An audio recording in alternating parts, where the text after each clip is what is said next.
ಸೇವೆ ಅಂತ ನಮಗೆ ಗೊತ್ತಾಗುತ್ತೆ.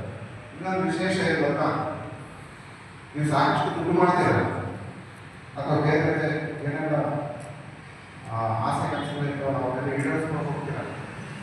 ಅದರಲ್ಲಿ ಸಿಗ್ತಕ್ಕಂಥ ಅದಕ್ಕಿಂತ 100% ಖುಷಿ ಎಲ್ಲಿ ಸಿಗುತ್ತೆ ಅಂತಂದರೆ ನೀವು ಸೇವೆ ಮಾಡೋದು ಸಿಗುತ್ತೆ.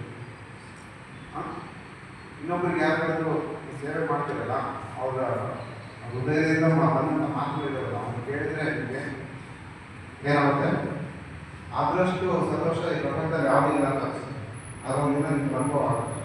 ನೀವು ಸಂಪೂರ್ಣ ಸೇವೆ ಬಳಸ್ಕೊಳ್ಳಿ. ಹಾಗಾಗಿ ನಿಸ್ವಾರ್ಥವಾಗಿ ಸೇವೆ ಮಾಡೋದು ಕಲಿಬೇಕು. ನಿಸ್ವಾರ್ಥವಾಗಿ ನಾವು ಪ್ರತಿಯೊಬ್ಬರಲ್ಲಿ ಇರ್ತಕ್ಕಂಥ ಭಗವಂತನನ್ನು ನೋಡಿ ಸೇವೆ ಮಾಡುವಂಥ ಗುಣವನ್ನು ಮಾತಾಡಿಬೋದು. ಇದಕ್ಕೆ ಸ್ವಾಮಿ ಕಲ್ಯಾಣಾನಂದ ಸ್ವಾಮೀಜಿಯವರು ಭೂಮಿಕಾ ಅಕ್ಕ ಅವರು ಸರಿ ಸ್ವಾಮಿ ಕಲ್ಯಾಣಾನಂದ ಬಗ್ಗೆ ಮಾತಾಡಿರ್ತಾರಪ್ಪ, ನೆನಪಿದೆಯಾ? ಅವ್ರ ಜೀವನದಲ್ಲಿ ಒಂದು ಘಟನೆ ಬರುತ್ತೆ. ಅವರು ಹರಿದ್ವಾರ ಅಂತ ಬರ್ತಾರೆ, ಋಷಿಕೇಶ ಸ್ವಾಮಿ ಕಲ್ಯಾಣಾನಂದ ಸ್ವಾಮಿ ವಿವೇಕಾನಂದದಿಂದ ಪ್ರಭಾವಗೊಂಡು ಜೀವಶಿವ ಸೇವೆ ಅಂತ ಸ್ವಾಮೀಜಿ ಹೇಳ್ತಾರೆ. ಅಂದರೆ ಪ್ರತಿಯೊಬ್ಬ ವ್ಯಕ್ತಿ ಭಗವಂತ ಕೇವಲ ವಿಗ್ರಹದಲ್ಲಿ ಮಾತ್ರ ಇಲ್ಲ. ಸ್ವಾಮೀಜಿ ಹೇಳ್ತಾರೆ ಏನಂದ್ರೆ ಪ್ರತಿಯೊಬ್ಬರ ಹೃದಯದಲ್ಲೂ ಭಗವಂತ ವಾಸ ಮಾಡ್ತಾನೆ. ಪ್ರತಿಯೊಬ್ಬ ವ್ಯಕ್ತಿಯ ಒಳಗಡೆನೂ ಏನು ಭಗವಂತ ಇರುತ್ತೆ.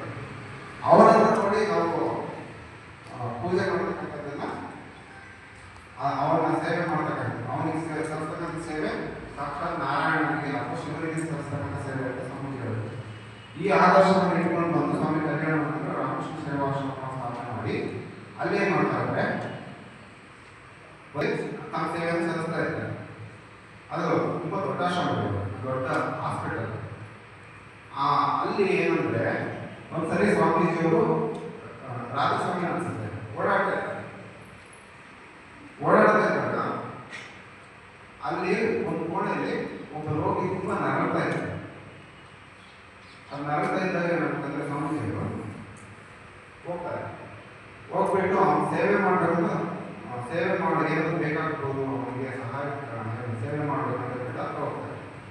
ಅವನಿಗೆ ತುಂಬ ನೋವು ಸಂಕಟ ಎಲ್ಲ ಇರುತ್ತಲ್ಲ, ಫ್ರಸ್ಟ್ರೇಷನ್ ಆಗಿ ಸ್ವಾಮೀಜಿಯವರು